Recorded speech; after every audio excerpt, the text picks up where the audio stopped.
हमारा नुक्ता नज़र ये है कि आप लोग रिस्पॉन्सिबल हैं, दूसरा फरीक रिस्पॉन्सिबल है। वो ये कहते हैं कि हम रिस्पॉन्सिबल हैं। अब इसका बेस्ट सिविलाइज्ड वे आउट ये है कि एक ऐसा गैर जानिबदार कमीशन तश्कील दिया जाए जो ज़िम्मेदारान का तयन कर सके, और उस गैर जानिबदार कमीशन के अंदर आज ये बात भी हम आपको क्लियर कर दें कि हम अपनी मर्ज़ी का जज नहीं चाह रहे।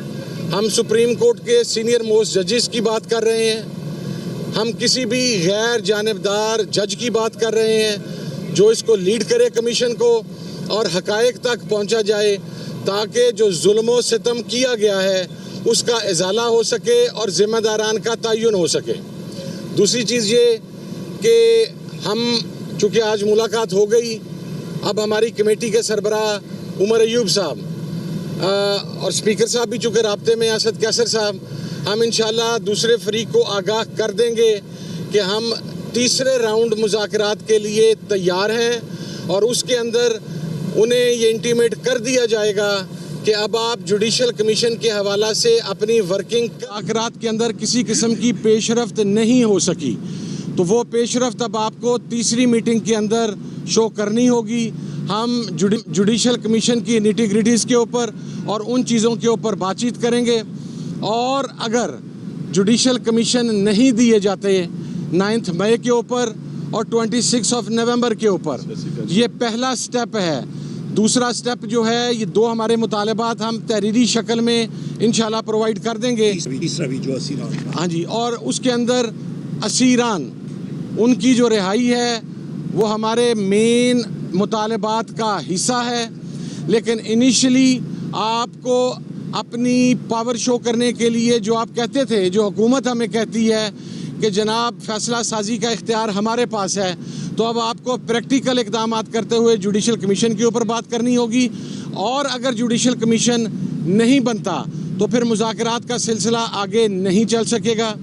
हमारी फ़ाइनल डेट 31 जनवरी ही है जो कट ऑफ है, और ये इंतहाई माकूल मुतालबात हैं। देखें, किसी भी महज़ब मुआशरे के अंदर, सिविलाइज्ड डेमोक्रेटिक सोसाइटी के अंदर ये चीज़ सबसे अहम होती है कि आप किसी भी मामले की इंक्वायरी किसी गैर जानिबदार फ़र्द या कमीशन से करवाएं। हमारा को मुतालबा इस किस्म का नहीं है जो ना माने जाना वाला हो, और ये सबसे आसान मुतालबात हैं। हमें तो आज तक इस चीज़ की समझ नहीं आई कि अगर आप समझते हैं कि हम रिस्पॉन्सिबल हैं तो लाएं वो CCTV फुटेजेस, वो जुडिशल कमीशन के आगे रखें, तयन करें ज़िम्मेदारान का, ताकि उसके ऊपर ना फिर हमें एतराज़ हो ना आपको एतराज़ हो, लेकिन किसी का हैंड पिक्ड फैसला हमारे लिए किसी सूरत में काबिल कबूल नहीं होगा।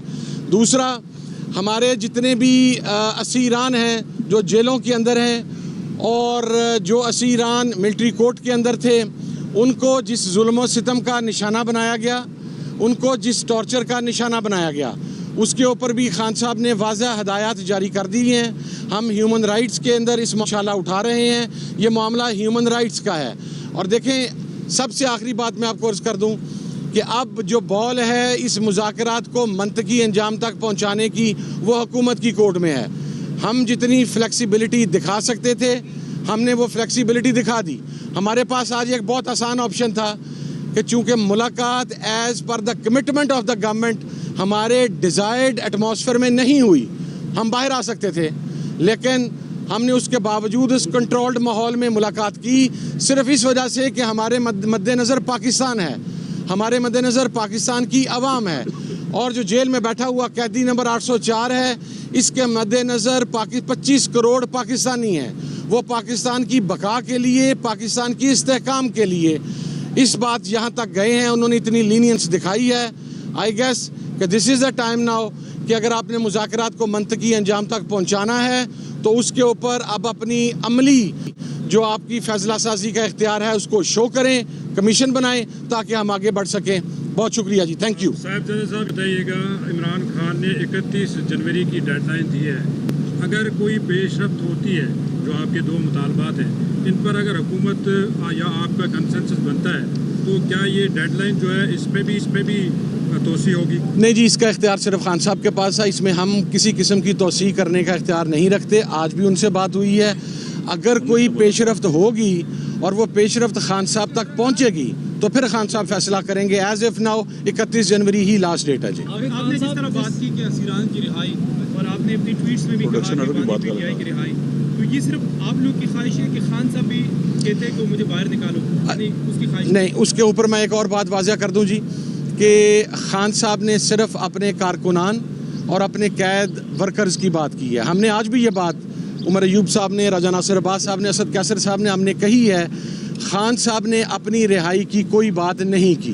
खान साहब की रिहाई की बात मुज़ाकराती कमेटी की तरफ से है, पाकिस्तान तहरीक इंसाफ की क़यादत की तरफ से है, पाकिस्तान तहरीक इंसाफ के इत्तेहादियों की तरफ से है और इमरान खान के तमाम चाहने वाले और इमरान खान के वर्कर्स की तरफ से है।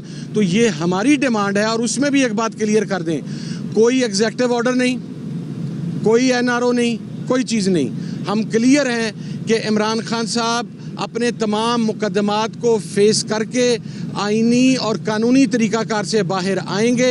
हम सिर्फ वहाँ पर हुकूमत से प्रोसिक्यूशन के किरदार के ऊपर बात करेंगे कि ये जो नाजायज़ विक्टिमाइज़ किया जाता है, जिस तरह खान साहब की ज़मानतें हो गई थी, शाम को उनकी रोबकार जारी होनी थी अराउंड अ मंथ अगो, लेकिन फिर न्यू टाउन के केस के अंदर खान साहब का नाम डाला गया और फिर उसके बाद रिमांड और जुडिशल कर दिया गया। तो ये वाज़िया इंतकामी कार्रवाई है।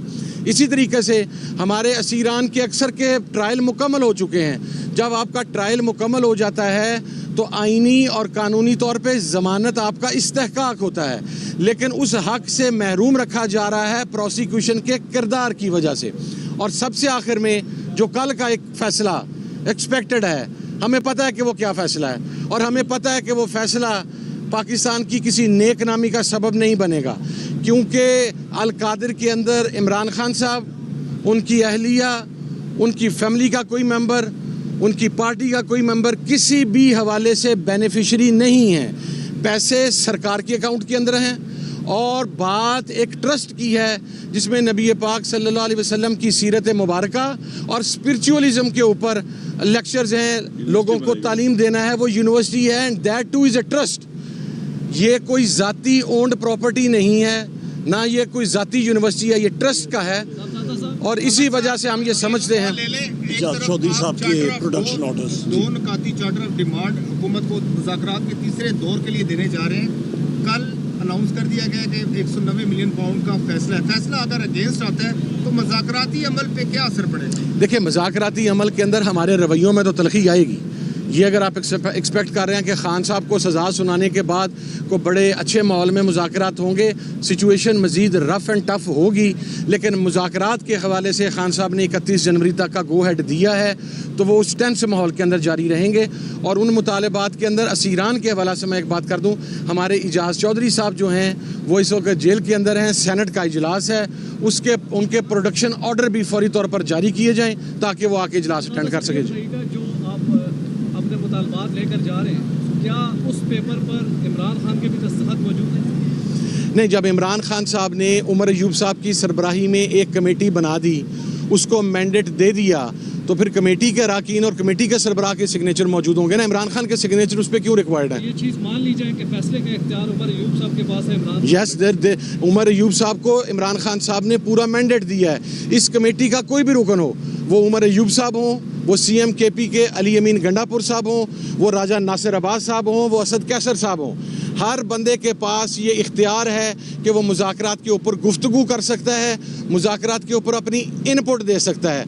लेकिन देखें, हम प्रिंसिपल्ड किस्म के लोग हैं, मैच्योर सियासी लोग हैं। जब कमेटी का सरबराह हमारे साथ है तो जो भी इन राइटिंग ख़तो किताबत होगी वो कमेटी के सरबराह की सिग्नेचर के साथ विद हिज कंसेंट, और ऑब्वियसली खान साहब का इन पर एतमाद है तो ये कंसेंट है, तो वो इसी के मुताबिक होगा जी। Thank you. और